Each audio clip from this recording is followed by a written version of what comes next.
Now, our next speaker is going to give a presentation in relation to Afghanistan, which of course is very topical considering what has happened over the last couple of months with the quote, the fall of Afghanistan, as the US are calling it, the fall of Kabul, but others are calling it the liberation of Afghanistan. But Dr.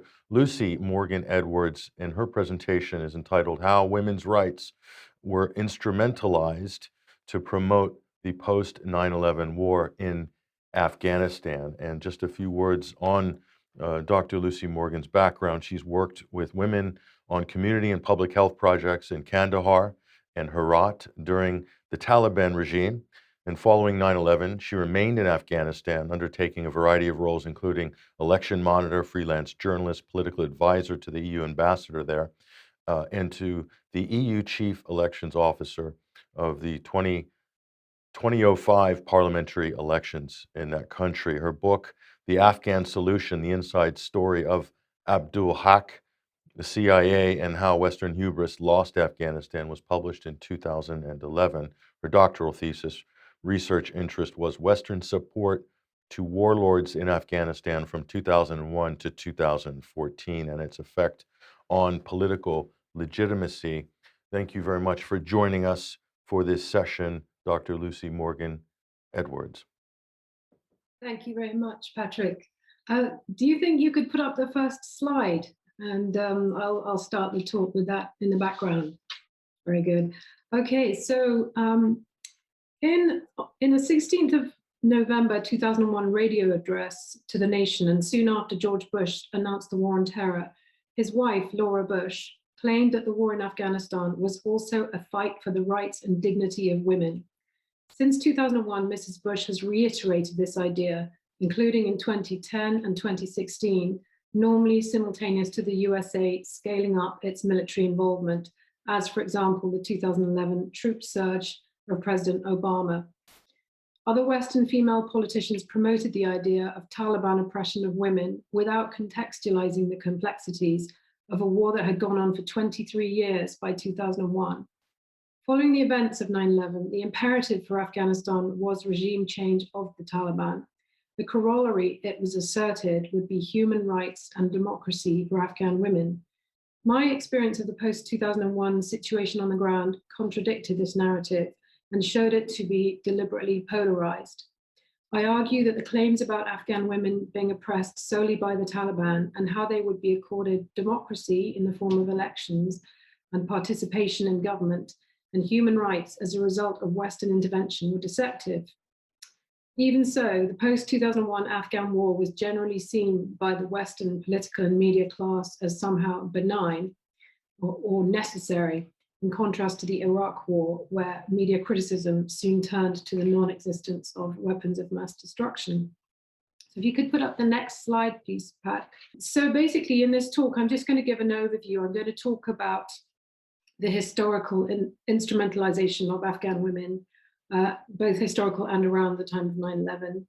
I'm also going to talk about the post-2001 military and political strategy that was employed, which has been the subject of a lot of my work.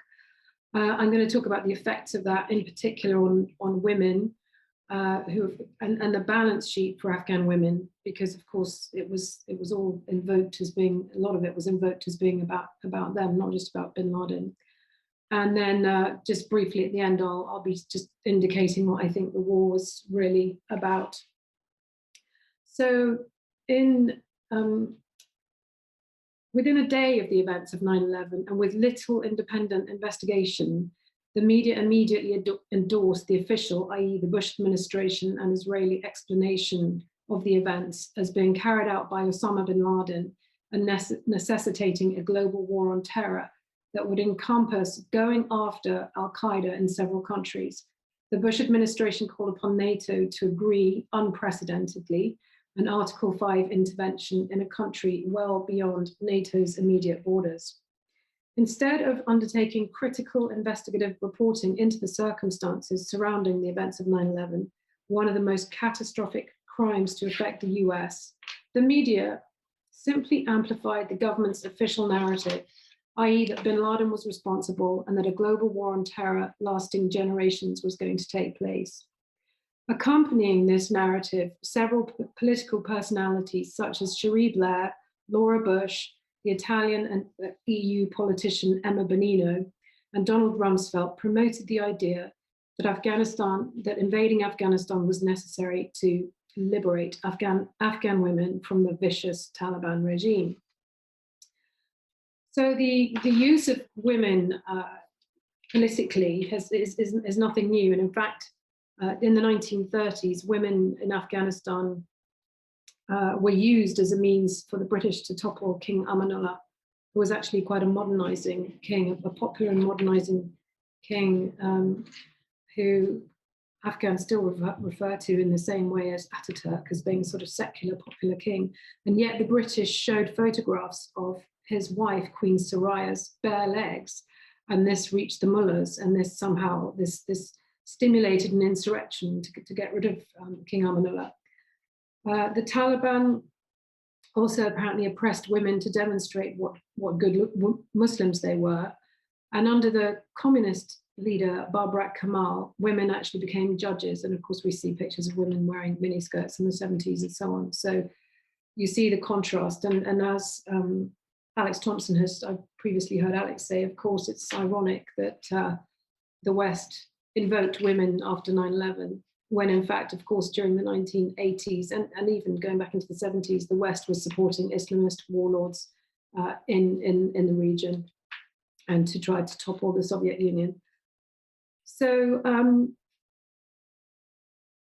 in the months before and after the events of 9/11, Western media amplified the issue of Taliban edicts, which curtailed women's freedom, and yet they ignored the similarities with Saudi Arabian Sharia law. Before and after 9/11, the women's issue was raised continuously as a justification for the war in Afghanistan.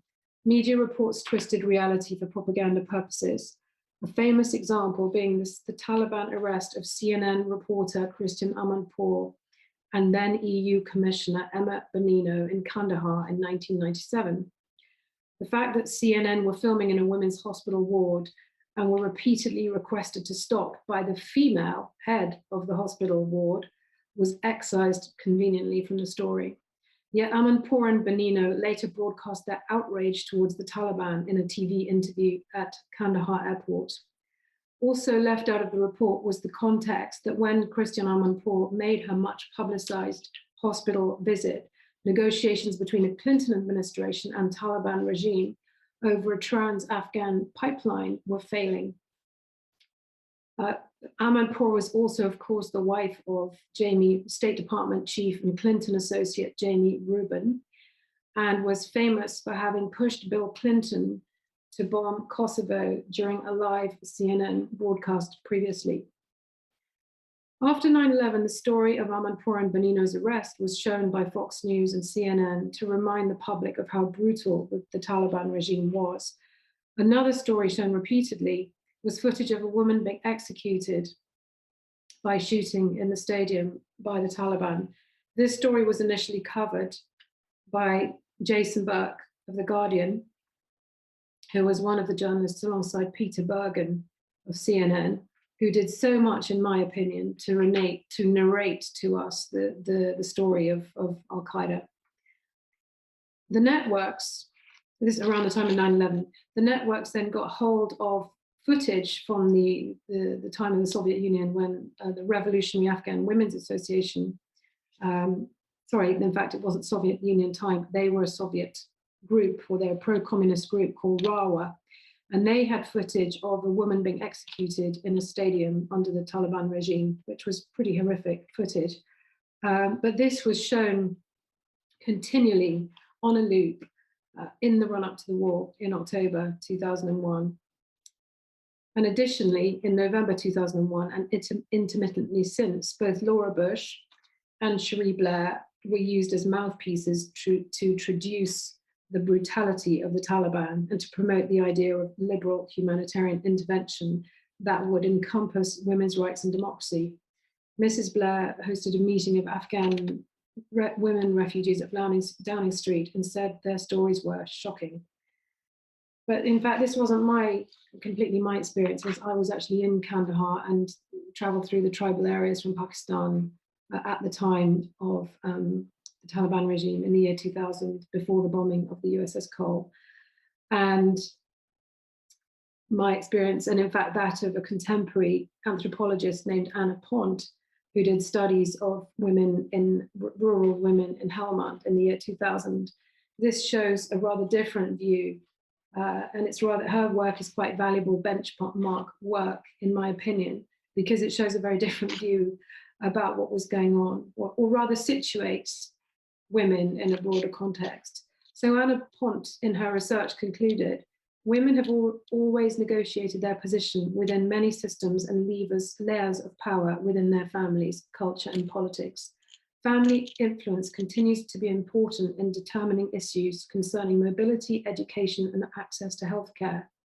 For many rural and conservative urban women, the Taliban have been little more than one more layer of influence, and their lives have not dramatically changed.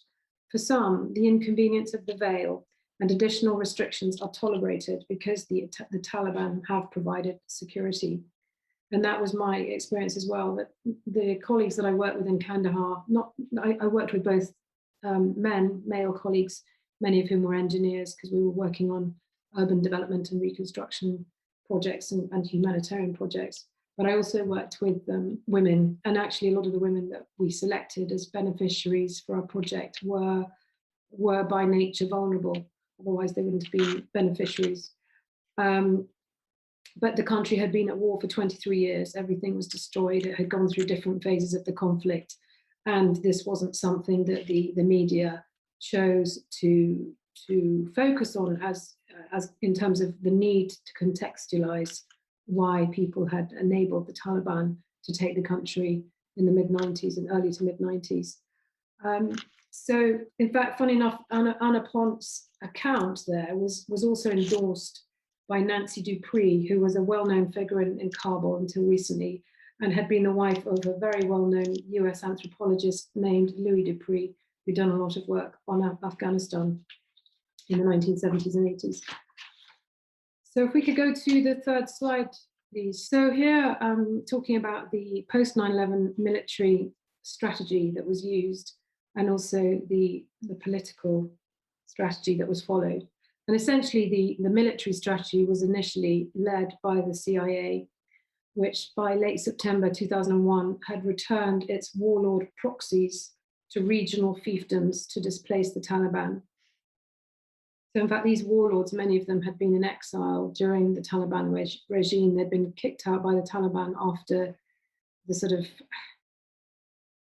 excesses or human rights abuses that many had committed during the early 90s in the civil war, which had enabled the Taliban to come in because they'd swept through the country and was seen as having brought security. Obviously not in the northeast, where Massoud's people were still holed up in the Panjshir Valley and were fighting the Taliban. But by the time I arrived in the country, the Taliban held about 95% of the country. And they had done that because, like what's just happened this summer, they were seen somehow as bringing a new order that was going to usher in less corruption and more security. So in early 2002, when I went to Kabul, I realized that, and in fact, prior to 9/11, that many Afghan women saw the Taliban as the lesser evil. The warlords who'd been exiled abroad by the Taliban and now brought back in October 2001 had been associated previously with the drugs trade, human rights abuse, corruption, conflict, and insecurity, and in particular during the 1992 to 96 civil war. In January 2002, when I first went to Kabul, Afghan women, including some who'd actually been imprisoned the previous summer by the Taliban, told me they were unhappy the West had used Northern Alliance warlords as its proxy in Afghanistan. I witnessed, so just to contextualize that, I actually met Afghan women who were working in the World Food Programme bakeries that I was actually working for the World Food Programme at the time, WFP.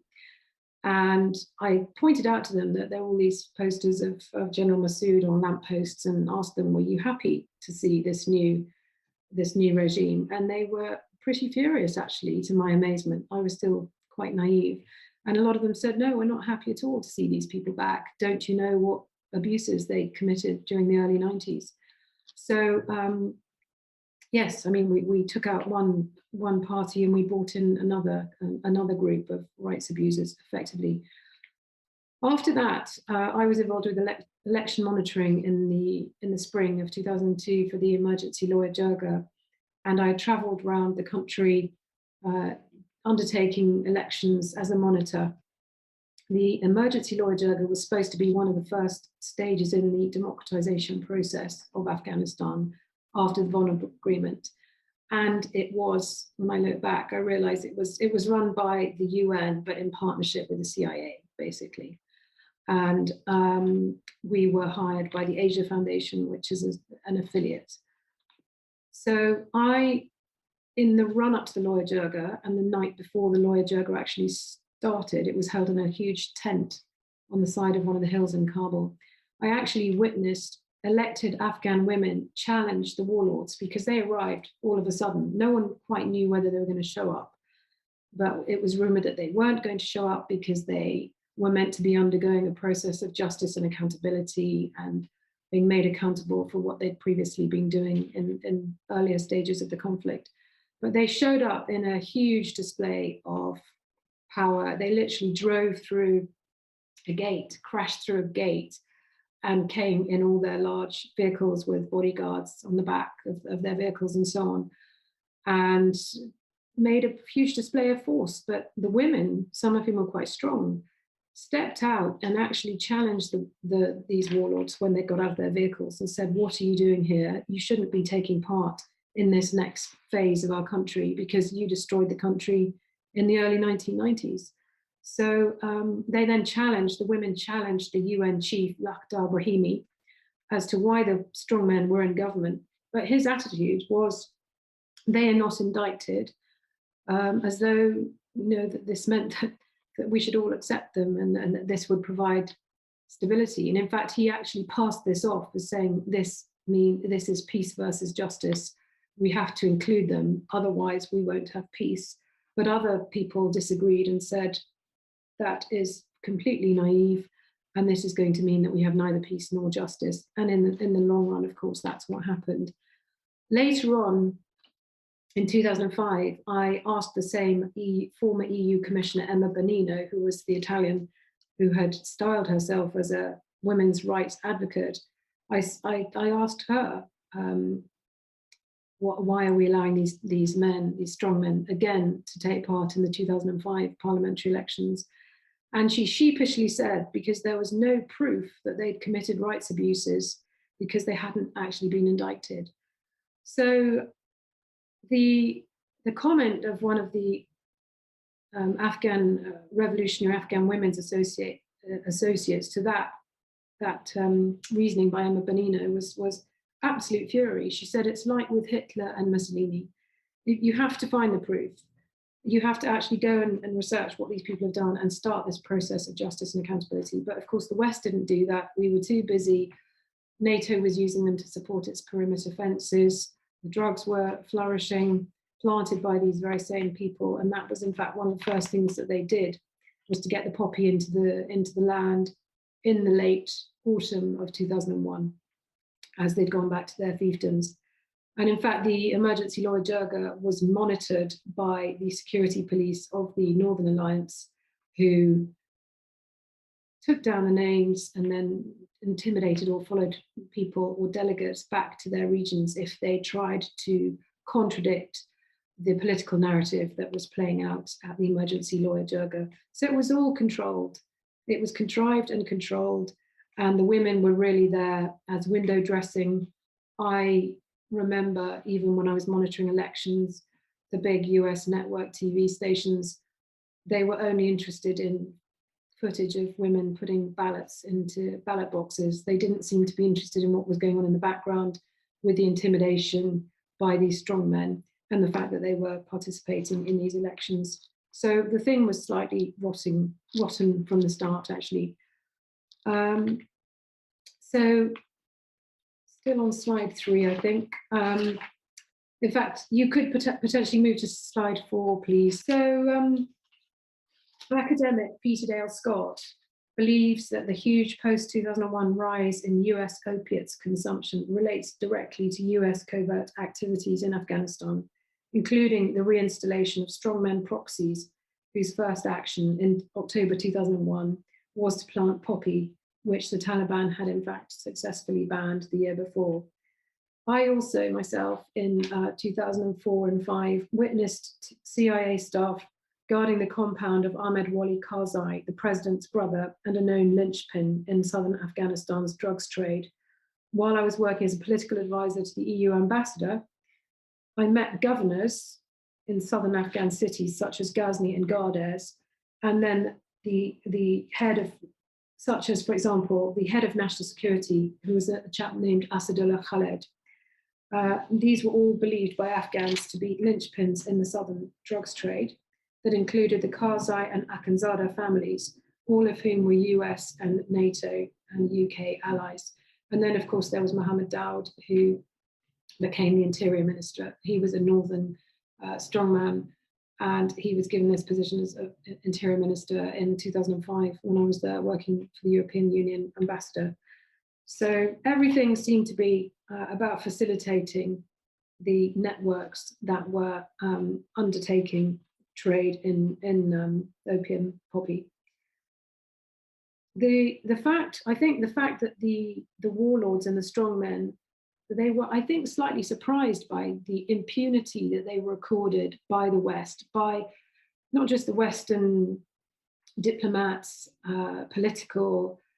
politicians who came to visit Afghanistan, but also Western military leaders, so members of NATO, whether it was Operation Enduring Freedom, which was the US military-led campaign, or whether it was the NATO campaign, which moved out to the regions in 2003. I think the Afghan strongmen were actually quite surprised by the impunity that they were accorded by the West and its affiliates in Afghanistan.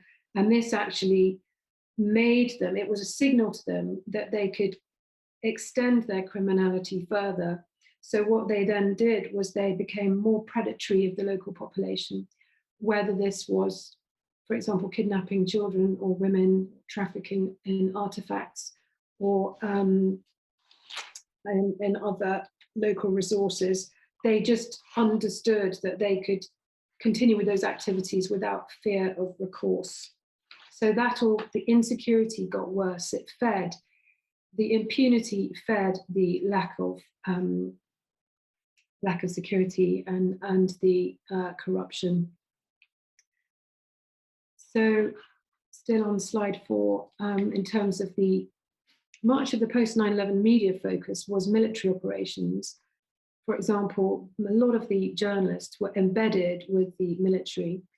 There was also focus on the shape and size of the missiles deployed. And meanwhile, stories that critiqued the Western strategy in Afghanistan or unchallenged the scientific basis of the 9/11 hypothesis itself were essentially ignored. Most pundits in the UK press seemed to be male, and their focus tended to be exclusively on military operations. Thus, any consideration of local or regional politics, society, or the impact of war on people's lives was downplayed by mainstream media. One rarely hears the voices of strong Afghan women, and the media preferred to portray women as victims of the Taliban and to use NATO press officers or soldiers to give insight into the war. So, of course, NATO had its own press officers, just like the World Food Programme had its own press officers.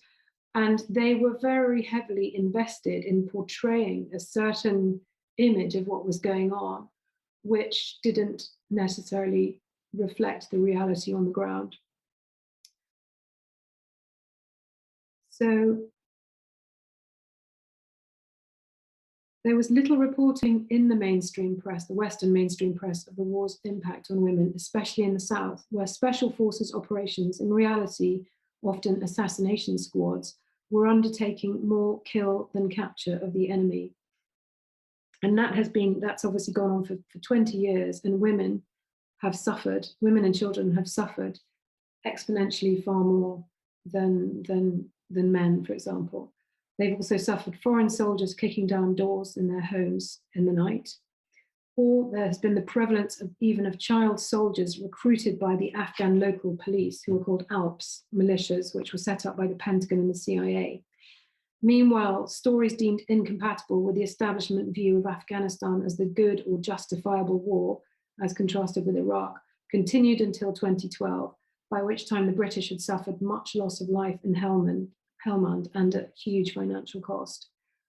I found that certain stories were blocked from publication when I covered the country as a reporter, as a freelance reporter for The Economist and Telegraph from 2002 to 5.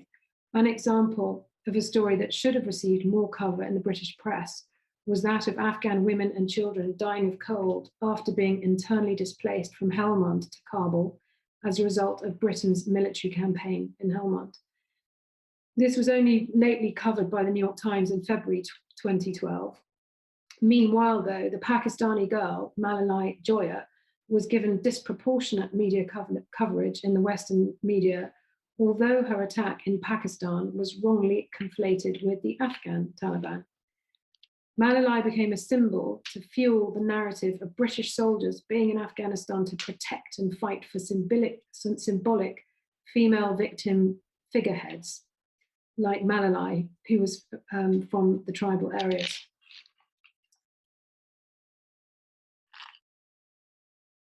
The other effect has been that Afghan women have become less visible as the conflict went on. And this has been relating to the security situation, which has declined year on year. I have an anecdote from a friend called Helena Malikyar, an Afghan friend. She said to me in 2017, "Today, while Afghans continue to be avid film enthusiasts, the movie-going culture has all but disappeared. Out of 23 movie houses that existed in pre-war Kabul, only 5 have been restored and are open to the public. However, due to the security situation and a return to social conservatism, the audience consists only of men. Satellite and cable TV has replaced the big screen in providing entertainment and awareness of the outside world. But alas, safe public spaces for a family outing or socializing with friends no longer exist." So again, I mean, there have been, of course, there was a lot of focus on women in the media in Afghanistan, and Tolo TV was sort of seen as a very modern station. And but yet, as she says, this was something that people could enjoy at home. The security situation on the ground made it increasingly difficult. And it also meant that people had to pull their children out of schools. So in reality, although there have been improved participation of women in the political process, most progress has been illusory. Women remain controlled by men, particularly so given the downwards spiraling security situation. Rates of enrollment in schools were trumpeted, but the gains are a thin veneer, with increasing insecurity, meaning girls could not attend school, and corruption meant that teachers were often not paid or trained because, for example, the head of the Ministry of Education might have kept their salaries back for himself. There was also the case that many girls left schools early, and many of the gains were restricted to Kabul. I was involved with doing a consultancy on schools in Kabul back in 2013, and I saw some of these problems already quite prevalent then. So, for example, just to reiterate how bad the security situation was, in 2019, UNICEF warned that 600,000 Afghan children were at risk of dying from severe acute malnutrition, while some 2 million were affected by acute malnutrition. And that was due to a funding crisis in the aid industry. That's even while we've had something like $2 trillion has been spent in Afghanistan since the beginning of war, but it's gone to the military deployment, basically. Yes, you can see there some metrics. Civilian casualties this year, 2021, have been some of the worst ever, apparently. And of course, women, our children, are disproportionately affected. And again, this focus by the British and the Americans this discussion. Michael Fallon, I think, was at the Brookings Institute, talking about the need to escalate the war back in 2017, or we would risk all these refugees coming to Europe. The intensity of the conflict growing, but yet all the way through, and this is a theme of my book and my work, there has been this narrow focus on military operations and using these strongmen as proxies on the ground, but no interest really in what constitutes true legitimacy in Afghanistan, and how you can't have stability without legitimacy, and you can't have legitimacy without some kind of accounting for previous abuses, and whether that's going to be through a Western style approach of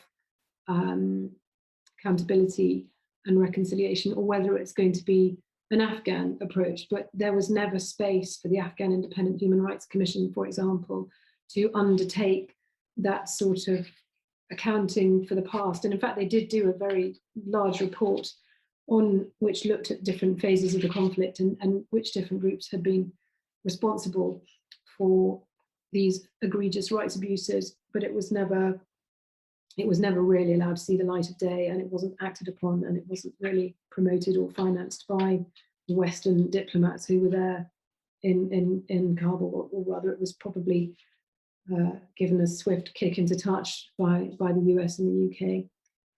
So, but critically, I think on this slide about the balance sheet is that Afghanistan remains near the bottom of the UN Human Development Index. So pretty much where it was back in the year 2000 when I went there. When I came to the country, the Taliban were at the height of their power. The place was sort of, I mean, Kandahar was a sort of city of dust and destroyed buildings and wolves roaming the streets at night. Nothing had been developed. And yes, there have been some gains in that roads have been built, tarmacked and so on. But essentially throughout the rural areas, and many of the population are in the rural areas, you've still got this situation where maternal and infant mortality remains similar to what it was just before 9/11. And levels of poverty the same. And I remember just being really shocked when I went to the IPI, the International Peace Institute in New York, and saw the UN Special Representative to Afghanistan talking about levels of poverty in Afghanistan remaining unchanged since 2001. And this is yet despite the costs of the wars estimated by Stiglitz and Bilms, or if you look at the Watson Institute at Brown University, you can see their estimates of the costs of the wars in Iraq and Afghanistan being at something like $6 trillion and still going upwards. And these costs will continue into the future with injured vets and so on. So if we could go to slide 6, please, Patrick. So the Afghan war continues to be seen through a predominantly militaristic lens. Meanwhile, more logical solutions, such as a focus on informal local governance and the rule of law, have been ignored, downplayed, and even ridiculed. In the UK, what was once development money is programmed now through defence interests, with soldiers increasingly masquerading as humanitarian workers, which of course blurs the lines between humanitarian work and military, which therefore undermines the impartiality of aid workers, and that doesn't help anybody because it makes the security situation worse for the aid workers. And that means obviously affects the delivery of aid. And obviously aid is being tied now to political considerations because it's being programmed through defence interests. Educated people, in my opinion, educated people in the West remain ignorant about the real reasons for the war in Afghanistan because the media has been so effective in propagandizing the situation that the media and increasingly academia has been co-opted as part of the agenda of unending war that relates to defense interests is increasingly prevalent. Greater transparency is needed on what sociologist Peter Phillips called the global dominance group. This is the contemporary version of what President Eisenhower warned the American people about in his farewell address, which he termed the military-industrial complex. Today, it is a military-industrial media pharma complex, And Phillips shows that it encompasses a revolving door of individuals who occupy senior positions in interest group think tanks, the arms industry, government, big pharma, and media. Phillips contends that in assessing where responsibility for 9/11 lies, any investigation should begin with this group. In the UK, the narrative of the war, particularly by the BBC, has been almost exclusively male and military.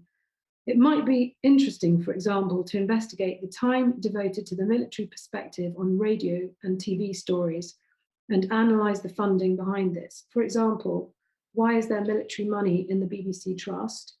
And why were MOD staff now running parts of the BBC in Afghanistan, e.g., BBC Media Action? There is also the issue of intelligence officers working undercover as journalists for government under the CIA's Mockingbird program. And in the UK, in academia, money appropriated from the public purse is being used for defense purposes and is playing an increasingly significant role in shaping the narrative on both sides of the Atlantic. So, for example, in the UK, the Changing Character of War program at Oxford University, which I believe is essentially an MOD outfit and does not welcome outside views, although I'm sure it's funded with public money. And in the US, you have former New York Times journalist and author Chris Hedges saying, universities are now awash with defense money, and hence there is little interest in, say, environmental studies programs. So to conclude, although women, who make up 51% of Afghanistan's population, were often used as justification for the war, they and their children suffer from it disproportionately due to dislocation from their homes, due to lack of security and hence economic harm, due to the loss of sons and husbands in fighting, whether with the Afghan National Security Forces or other localized militia. Perversely, because most Western journalists are men, and although there was academic scholarship on the women's side of the story, there was less journalistic reporting of individual situations. This was even as the women's human rights issue featured as a reason for the war at the outset. As Professor Barnett Rubin, who was actually, he's an Afghanistan expert at NYU, and he was even involved in the design, I think, of the initial strategy. But he admitted to the New York Times in March 2019 that women were never at the heart of the American strategic interests. Military goals came first, and that you have to do certain things in order to get a permissive environment for your military operation. So 20 years on, and with the Taliban now back, reversing whatever small gains were made, it seems Afghan women's rights were invoked to manipulate the emotions of a Western audience to support, through their taxes, voting, and supply of young men, the state of permanent warfare and state-sponsored criminality in Afghanistan and beyond. Even today, and I say today, this very morning, someone in our house had CNN on, and I saw Clarissa Ward sitting with a young girl who she pushed really into tears when talking about the fact that she wasn't now able to go to school under the Taliban. So, you know, the stories are being mediated by CNN, and in fact, the other representative, or the other Afghan female person on this story was head of the Afghan female boss of George Soros's Open Society Foundation in Afghanistan. So, meanwhile, CNN featured in the city of Kunduz, Afghans burying their dead after a suicide bombing attack by the yet again rebranded Western proxy of Al-Qaeda, now known as ISIS-K. So that's being pushed and pushed and pushed. It seems we're on a permanent media loop of manipulation and misinformation. When will it ever stop?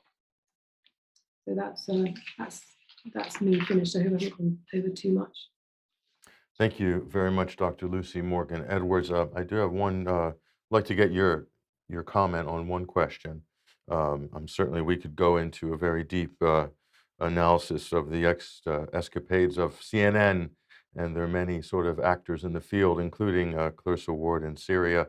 I wasn't familiar with all her work in Afghanistan, but it certainly sounds Very interesting. However, a lot of people have wondered over the years how the political left in the West was reoriented to almost become pro-intervention or pro-war. And certainly in Syria, they used the children who were being, bombed by the Assad regime. This was what the propaganda that was directed back at Western audiences to garner support for the war in Syria or for operations in Syria. For Afghanistan, it's been called the first feminist war. My question is, how important was this by mobilizing support from the liberal left, from progressives that in a way saw it as a moral war for the one of the first in history, and from there into the Arab Spring, it was almost as if Afghanistan was the beginning of a process. How do you view this? Yeah, I totally agree with you. I think it was really shocking how the war in Afghanistan was portrayed in the media, and yet what I witnessed going on the ground. So whether it was, for example, those networks wanting footage, I mean, they were literally almost trampling over the women to get footage of them putting their votes into the boxes, into the ballot boxes, at the time of the emergency law Jirga in 2002. But they weren't interested in the fact that the women were also complaining about the presence of these warlords. And even Emma Bonino herself in 2005, there was a story in the FT about how the 2005 parliamentary elections were not free and fair because of the presence of warlord strongmen in the background. So of course, these guys intimidate people. It might be a secret ballot when you put it in the box, but if you're in an outlying fiefdom in a remote area of Afghanistan, you're going to vote as a block vote with the way that that warlord tells you to vote, because otherwise he's going to be coming to your house and taking your kids or taking you. And so people are very, very intimidated. So you can't have free and fair elections or democracy while you have this kind of security situation going on in the background. And this just wasn't a concern of Western media. It was a pack of lies, a lot of what was going on. Mhm. Yeah, Very, no, very managed. yeah, I think it's very the how women's rights and making that the sort of central focus of Mm. the war in Afghanistan. I think it was very, very pivotal in terms It's of, a bit yeah. it's a bit like saying, "Oh, my friend died of COVID, and therefore you have to be, very on board with the government narrative about COVID." It immediately goes to people's emotions. If you're talking about women and children, you go immediately to the emotions and cut out the facts and what's actually going on the ground. But as I say, it was very stage managed. It was very stage managed, and most of the journalists that I knew at the time, I didn't realize that many of them I now believe were representing Western intelligence interests. They were not real journalists. And I do believe that they had an agenda, and they had to create the narrative that was going to fulfill that agenda. And that is why the war has been such a disaster and has cost so much money. It hasn't been a lack of success for the people who are benefiting from the military spending, but it's been a terrible disaster for the women and children of Afghanistan and for the people of Afghanistan and for the Western taxpayer. Yeah. Well, thank you very much for that, and also for your presentation, Dr. Lucy Morgan Edwards. And again, we will include any references from this and all presentations in the presentation notes just below the video player afterwards. Now we're going to take a short intermission. We'll be back with the final speaker presentation from Professor Oliver Boyd Barrett, and after that, the roundtable discussion to close off this virtual symposium, Propaganda 9/11 and the Global War on Terror, live streaming right now on the UK column. Thank you very much. We will be right back in just a few moments.